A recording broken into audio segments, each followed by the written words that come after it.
Hello students, in this chapter we are going to discuss mechanical properties of solids. A rigid body generally means a hard, solid object having a shape and size.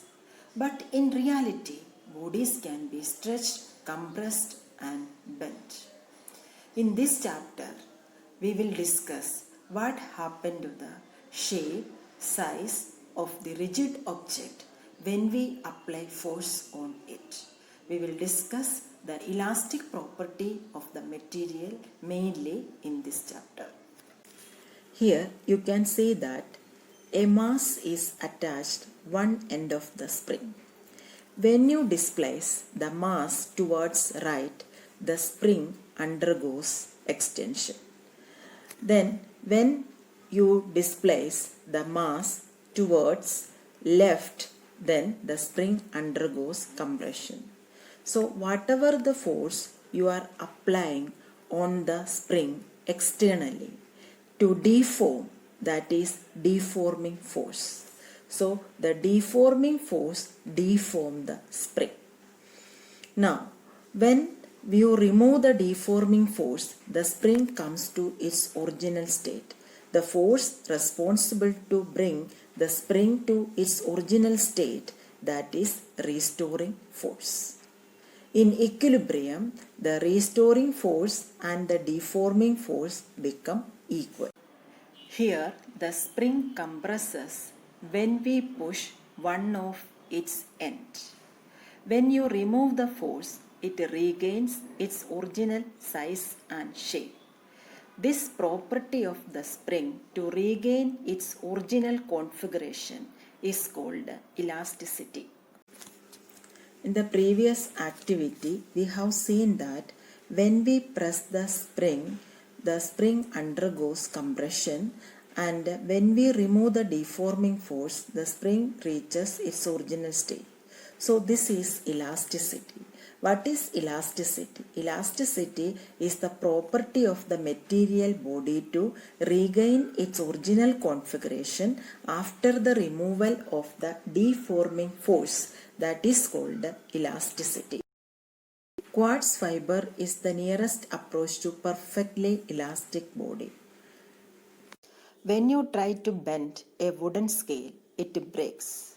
But in the case of steel scale, it will not break and it regains its original configuration after the removal of the deforming force. In the previous activity, you have seen that when you apply force on the wooden scale, it breaks. But to the steel scale, you can see that it regains its original configuration. So, what is meant by plasticity?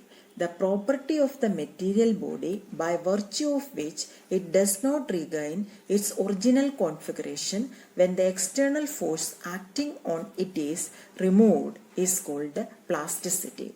Paraffin wax, wet clay are the nearest approach to a perfectly plastic bodies. So in our example, steel is elastic but the wooden scale is plastic. We have already seen that what is meant by deforming force and restoring force. So here the deforming force we are applying across the area of cross section. Here we are going to see what is meant by stress and what are the different type of stress. What is stress? Stress is the restoring force or deforming force per unit area.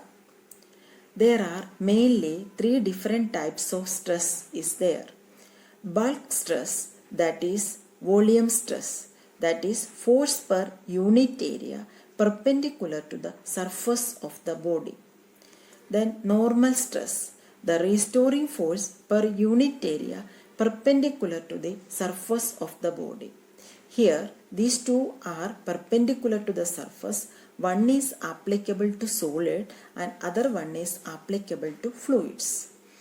Then the tangential stress, the ratio of the force acting along the tangent to the surface to the area of the surface, that is tangential stress.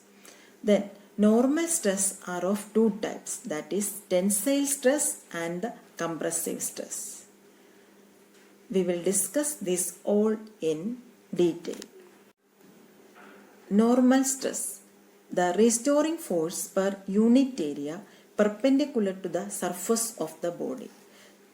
See here, this is a stress-free rod, a metallic rod having length L. When we suspend a mass in this rod, what happened? The length of the rod increases by delta L. So when you apply force normal to the area cross section of this rod, the length of the rod increases. So we will call this as tensile stress. This is tensile stress. Then when you remove this, you can say that otherwise it will undergo compression. Then what happened? The length of the rod decreases. So here the length of the rod decreases. So that is called compressive stress. Here also the force is applied to the area normal to the area. So these both are normal stress. In one case the length increases and other case length decreases. Next is bulk stress or volume stress. See here a cube, it is placed inside a liquid. Then you can see that this fluid exerts force on all the surface of this cube. So due to this force, that means force per unit area, and this force is normal to the surface and this liquid is applying this force, so we can call it as pressure. Due to that pressure, that is force per unit area, the volume of this cube decreases. So this is bulk stress. Bulk stress or volume stress means force per unit area perpendicular to the surface of the body. Volume of the body changes due to the pressure. Here we are going to see what is meant by tangential stress. In the previous cases we discussed the force applied normal to the surface. Here the force is applied tangential to the surface. When we apply force tangential to the surface, what happened? Here the base of this book is fixed, but the upper portion of the book, that means top surface of the book, it is tilted through a small angle. Here you can see that A1, B1, C, D is a cuboid. When we apply force on the top surface of this cuboid, you can see that the top surface tilted through an angle. Originally the cuboid is A1, B1, CD. After applying the force, the cuboid is ABCD. Its volume remains same, but its shape changes. Here the force is applied tangential to the surface. So it is called tangential stress or shearing stress. We will introduce here one new physical quantity, that is strain. What is strain? Strain is defined as the change in dimension per unit dimension of the body. That means when you apply force on this body, the length of the body is prominent here. That means more visible change in the dimension is length. So we can say that here change in length to the original length. So that is linear strain. Here the change in volume to the original volume, that is volume strain. Then here we can say that change in the shape, that is shearing strain. So what is meant by strain?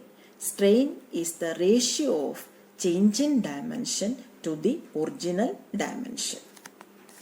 Here we can see that when we apply force on this rod, length of the rod increases or decreases. Anyway, the length changes by delta L. So we can say that the linear strain is change in length to the original length, that is delta L upon L. Next is volume strain. When you keep this cube in a fluid, you can say that the volume of the cube decreases due to the pressure. So the pressure means the force acting normal to the surface. So we can say that what is meant by volume strain. Volume strain means it is the ratio of change in volume to the original volume. So here change in volume is delta V and original volume is V. So what is volume strain? That is delta V upon V. You can see what is meant by shearing strain. When you apply force on the upper surface, the upper surface gets turned through an angle theta. Here how much this side turn, the same here also it will be turned. The lower surface is fixed here. The lower surface is fixed. The angle through which the plane originally perpendicular to the fixed surface get turned, that is angle of shear. Shearing angle, that is the shearing strain. So here how much is shearing strain? Theta, that we can take it as tan theta, is delta x upon v. But theta is very small, then tan theta is equal to theta. So we will write theta is equal to delta x upon y. This is shearing strain. We have already discussed what is elasticity, stress, strain, different type of stress, different type of strains. Now, in the next module, we will discuss modulus of elasticity and Hooke's law.